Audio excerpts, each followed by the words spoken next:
Media మిత్రులందరికీ నా నమస్కారములు. ఈరోజు మీడియా ముందుకు రావడానికి ముందు కారణం ఎక్స్ మినిస్టర్ అయినటువంటి అంబటి రాంబాబు ఆంబోతు ఈరోజు మా ఆరాధ్యమైనటువంటి నారా చంద్రబాబు నాయుడు గురించి అవాకులు చవాకులు పెట్టడం జరిగింది. అయ్యా అంబటి రాంబాబు గారు, నువ్వు ఈరోజు మా నాయకుడి గురించి ఈరోజు రాష్ట్రంలో కానీ దేశంలో కానీ సుపరిపాలన అందిస్తున్నటువంటి నారా చంద్రబాబు నాయుడు గురించి ఈరోజు నువ్వు మాట్లాడుతున్నావు. వాళ్ళ తల్లి గారి గురించి, వాళ్ళ తండ్రి గారి గురించి నువ్వు ఒకటే విషయం గుర్తుపెట్టుకోవాలి అంబటి రాంబాబు గారు. నీ బతుకేంది? నీ తల్లి గారి గురించి, నీ తండ్రి గారి గురించి మేము కానీ, మా నాయకులు కానీ, మా కార్యకర్తలు కానీ మాట్లాడితే నీకు ఏ విధంగా ఉంటుందో నువ్వు ఒకసారి ఆత్మ పరిశీలన చేసుకో.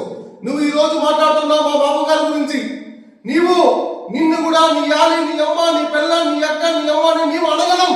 కానీ మాకు పార్టీ సంస్కృతి మాకు ఆ విధంగా నేర్పించలేదు.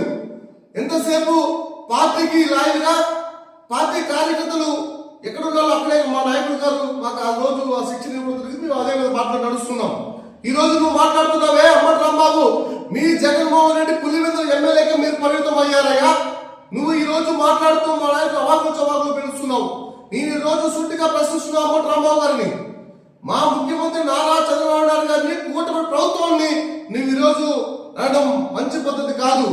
అదేవిధంగా ఈరోజు 5 కోట్ల మంది ఆంధ్రులు కూడా కూటమి ప్రభుత్వంలో సస్యశ్యామలా ఉన్నాము, అభివృద్ధి సంక్షేమ పథకాలు అందుతున్నాయి అని చెప్పి ఆనందంగా ఉన్న పరిస్థితులలో ఈరోజు రెచ్చగొట్టే ప్రయత్నాలు చేస్తావు. అయ్యా అంబటి రాంబాబు, ఒకటే విషయం గుర్తు పెట్టుకో. తెలుగు యువత తరపున హెచ్చరిక జారీ చేస్తా ఉన్నా. నువ్వు ఈ రోజు మా నాయకుడి గురించి మాట్లాడుతున్నావే, నీ న్యాయానికి నీ ఇంటికి వచ్చి నీ న్యాయానికి కూడా పోయగలం. కానీ మా పార్టీ సిద్ధాంతాలు అలాంటివి కాదు. మా నాయకుడు ఆ విధంగా క్రమశిక్షణ మాకు ఇవ్వలేదు. ఎంతసేపు నీతిగా ఉన్నాం, నిబద్ధతగా ఉన్నాం, న్యాయబద్ధంగా ఉన్నాం అంటాడు. కానీ మీలాంటిగా మీ జగన్మోహన్ రెడ్డి 450 లాగా మా తెలుగుదేశం పార్టీ సంస్కారాలు ఉన్నాయి కాబట్టి ఉన్నాం. మీ 420 జగన్ గారికి మీకు ఒకటే హెచ్చరిక జారీ చేసుకుంటూ ఉన్నాం.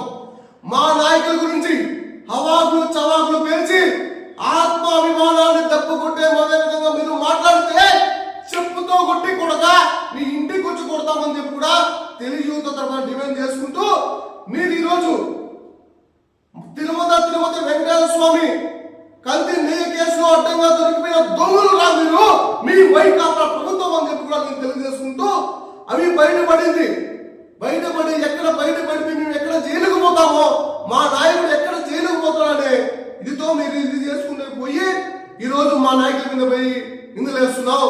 ఖబర్దార్ అంబటి రాంబాబు, ఒకటే విషయం గుర్తు పెట్టుకో. మా నాయకుల గురించి, మా ప్రభుత్వం గురించి మాట్లాడే ముందు ఆత్మ పరిశీలన చేసుకుని మాట్లాడాల్సింది కానీ తెలియజేసుకుంటూ తెలుగు తరపున హెచ్చరిక చేసుకుంటున్నా. వీడియో నమస్కారం.